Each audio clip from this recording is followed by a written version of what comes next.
ETF index mutual funds నేర్చుకుని stock మార్కెట్లో రాణించాలనుకుంటున్నారా? వెంటనే ఈ నెంబర్కి కాల్ చేయండి.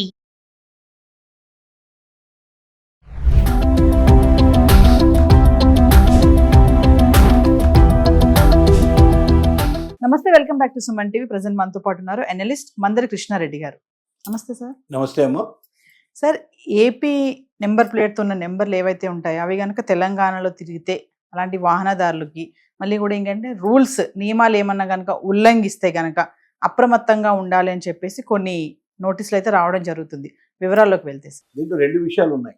ఒకటి ఏమిటంటే కంబైన్డ్ ఆంధ్రప్రదేశ్ తెలంగాణ రెండు కంబైన్డ్గా ఉన్నప్పుడు రిజిస్ట్రేషన్స్ అన్నీ ఏపీ పేరుతో, ఎందుకంటే ఆంధ్రప్రదేశ్ మాత్రమే రాష్ట్రం ఉంది కాబట్టి ఏపీ ముందుగా వచ్చే అక్షరాలతోటి రిజిస్ట్రేషన్ ప్లేట్లు అన్నీ ఉండేవి. తర్వాత తెలంగాణ ఏర్పడిన తర్వాత టీజీ అనే పేరుతో ముందర రావడం ప్రారంభమైంది. మనకు టీఎస్ తోటి ముందు వచ్చాయి, తర్వాత టీజీతో వచ్చాయి. ఇలా రెండు రకాలుగా వస్తుంది ప్రారంభమైంది. అయితే ముందుగా ఏపీ అనే పేరుతో ఉండే ప్రొడక్షనాలు 10 ఏళ్ల దాకా ఉమ్మడి రాజధాని ఉంది కాబట్టి 10 years దాకా దాన్ని డిస్టర్బ్ చేసే అవకాశాలు లేకపోయినాయి. 2014లో కొత్తగా మనకు తెలంగాణ ఏర్పడిన తర్వాత 2024 దాకా దాన్ని అలౌ చేశారు. 2024 తర్వాత యాక్చువల్గా అయితే ఏపీ అనే అక్షరాలు ఉండేటువంటి వాటిని మార్చుకొని తెలంగాణకు తీసుకురావాలి. అంటే ఈ లోపల ఏమైనా అంటే ఈ 10 ఏళ్ల లోపల 15 ఏళ్ళు పూర్తయిపోయిన వెహికల్స్, కార్లు అట్లాంటివి ఏవైతే ఉంటాయో వాటిని ఫిట్నెస్ సర్టిఫికేట్ మళ్ళీ తీసుకోవచ్చు. ఆ ఫిట్నెస్ తీసుకున్నప్పుడు ఏం చేశారంటే ఏపీకి మార్చుకోవడానికి అప్పటికి ఇంకా 10 years టైం పూర్తి కాలేదు కాబట్టి ఏపీతోటే కంటిన్యూ అయింది. ఇంకో 5 years ఎక్స్టెన్షన్ ఇచ్చేసారు అట్లా. కానీ ఇక ముందు రాబోయేటువంటి వాటిలో మాత్రం ఎక్స్టెన్షన్ సాధ్యం కాకపోవచ్చు.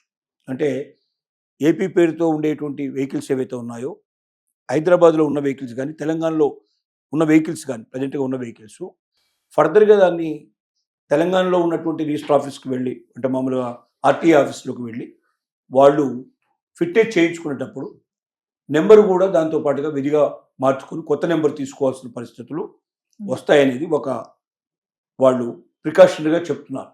రాబోయే మార్పులు ఇట్లా ఉంటాయి అనేది. కానీ ఇప్పటిదాకా ఏవైతే ఎక్స్టెన్షన్ అయినాయో ఆ డేట్ దాకా మాత్రం వాళ్ళకి ఏం ఇబ్బంది ఉండదు.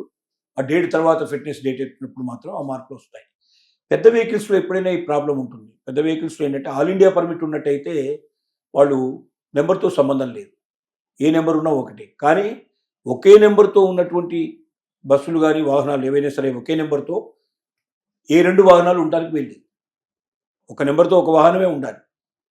ఇంకో 2 వాహనాలు 3 వాహనాలు ఒకే నెంబర్తో ఉండడం అనేది ఆల్ ఇండియా లెవెల్లో సాధ్యం కాదు. ఎందుకంటే ప్రతి రాష్ట్రానికి వేరువేరు నెంబర్లు ఉంటాయి, అలాగే ప్రతి వాహనానికి వేరువేరుగా నెంబర్లు కేటాయిస్తారు. కాబట్టి ఒకదానికి కూడా సంబంధం ఉండదు.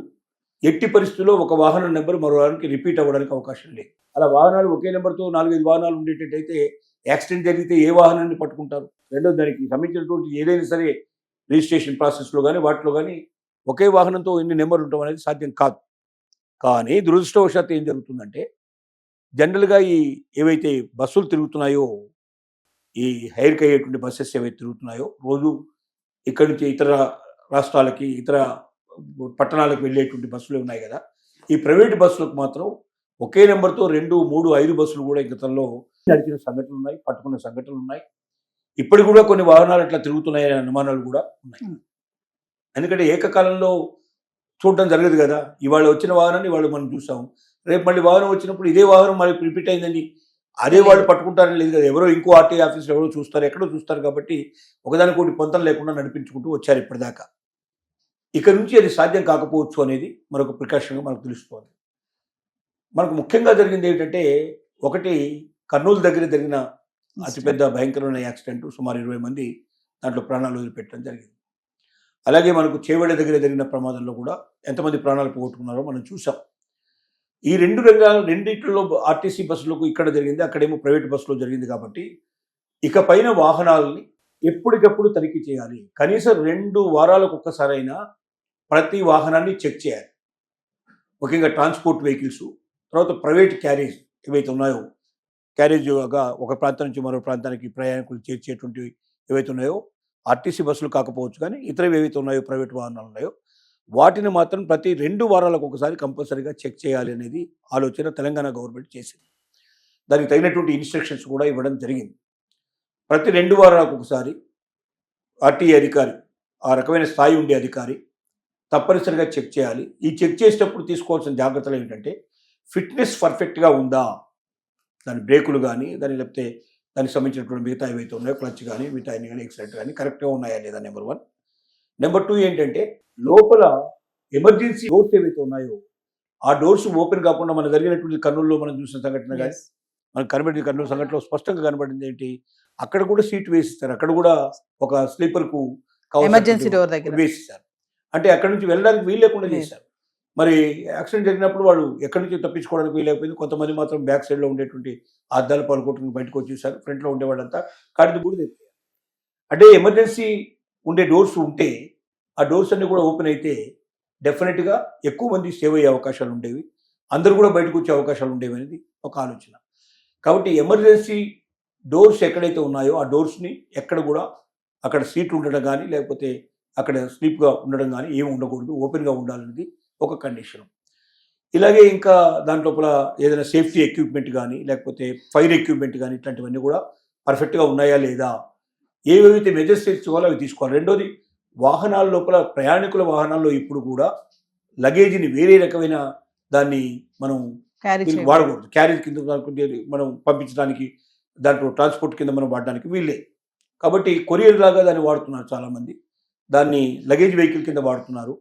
విపరీతంగా లారీల కొద్ది వెహికల్స్, ఒక లారీ సామాన్లన్నీ కూడా దాంట్లో పెట్టేసుకొని పైన మాత్రం ప్యాసింజర్స్ ఎక్కించేసుకుని పోతారు. ప్యాసింజర్ల మీద ఎంత సంపాదిస్తున్నారో అంతకు రెండింతలు వాళ్ళు దాని మీద సంపాదించే ప్రయత్నం చేస్తున్నారు.